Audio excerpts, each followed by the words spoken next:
turbo day.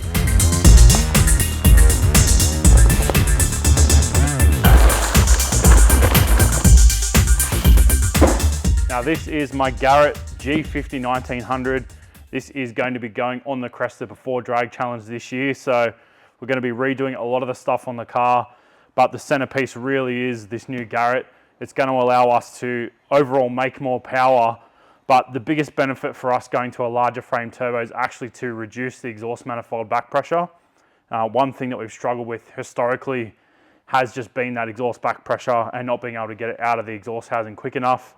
And as a result, you've got a lot more exhaust or a lot more EGT temperature in the cylinder.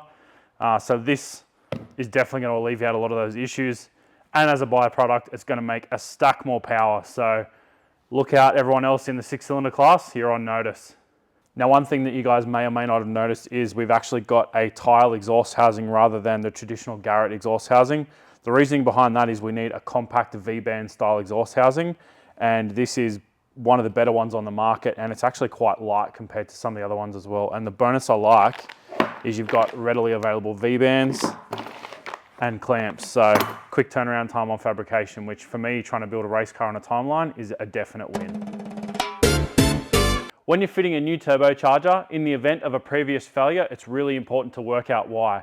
A lot of turbocharger failures are actually as a result of either oil supply or oil drainage issues. So when you are fitting a new turbocharger, make sure that you do check your oil feed line.